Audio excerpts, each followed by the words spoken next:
U.S. Marines move to arm amphibious vehicles against drones. A U.S. Marine Corps amphibious vehicle that can swim ashore from a warship still can't stop a hobby store drone from watching it do it, and the Marines just confirmed the fix and the company they intend to buy it from, without opening the job to competition. The Marine Corps Program Manager Advanced Amphibious Assault, part of the portfolio acquisition Executive Marine Corps, published a notice of intent to sole source, and sources saw it on August 3, 2026, confirming plans to negotiate directly with Anduril Industries, a defense technology company based in Costa Mesa, California, to supply counter-drone equipment for the amphibious combat vehicle fleet. The notice specifies the Marine Corps wants Anduril's Pulsar Light and Kirk's 4CH system, known as Pulsar-L, along with the accessories needed to operate it, including a control station interface, an omnidirectional antenna array, electronic warfare software, and ongoing warranty and support.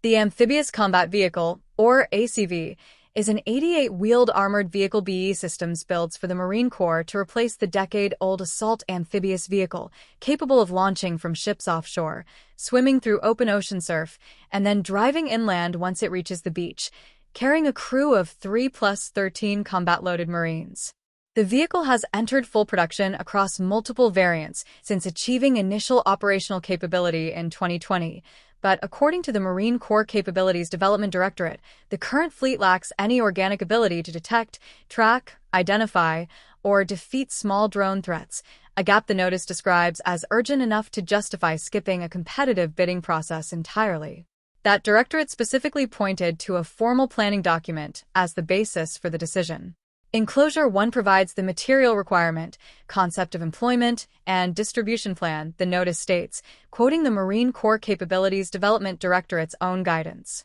That enclosure identifies the Anduril Pulsar-L as the only viable solution capable of meeting requirements laid out in what the military calls an urgent statement of need, a formal designation reserved for capability gaps considered too time-sensitive to work through the normal, multi-year procurement process. The notice also points to precedent, noting the Army has already incorporated Anduril's Pulsar-L packages into its own vehicle-mounted counter-drone contracts under a separate sole source justification approved in March 2026, a pattern that reflects how thoroughly Anduril's electronic warfare hardware has spread across multiple military branches over the past year. Reporting from Inside Defense on an earlier version of this same requirement in June 2026 indicated the Marine Corps had already determined no other manufacturer could supply a comparable system without meaningful risk to the government's interests, since Anduril remains the sole designer and producer of the Pulsar-L platform. The Marine Corps wants a combined sensor and jamming package mounted directly onto the ACV that can detect drones dependent on GPS or radio frequency control signals at ranges between 2 and 5 kilometers, 1.2 to 3.1 miles, then trigger jamming capable of disabling those drones out to 2 kilometers, 1.2 miles. The system must be able to engage multiple drones simultaneously while the vehicle is either parked or actively moving,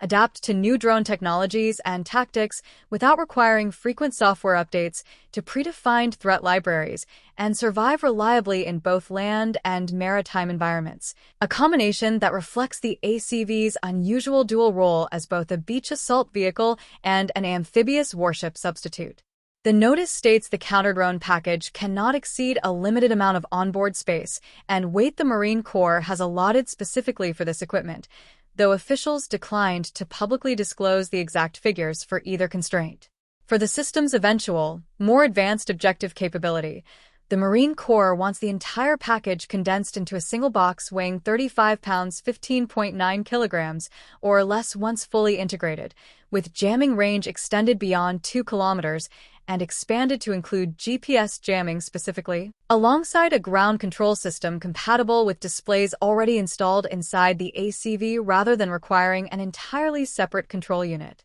The notice requires the eventual contractor to demonstrate the ability to manufacture more than 50 counter-drone packages within 12 months and sustain regular delivery fast enough to support the Marine Corps planned integration schedule, which is set to begin in the first quarter of fiscal year 2027. Companies believing they can meet or exceed these requirements have until August 18, 2026, to submit a 5-page executive summary responding to the sources sought portion of the notice. though the sole source language throughout the document makes clear the Marine Corps has already largely settled on Anduril as its intended supplier, barring a compelling alternative response. Anduril's broader footprint across the Pentagon's counter-drone efforts helps explain why the Marine Corps arrived at this conclusion. The Army awarded Anduril a $20 billion, 10-year enterprise contract in March 2026, consolidating more than 120 separate existing Anduril agreements into a single vehicle, with the company's lattice software serving as the command and control backbone for Army counter-drone operations,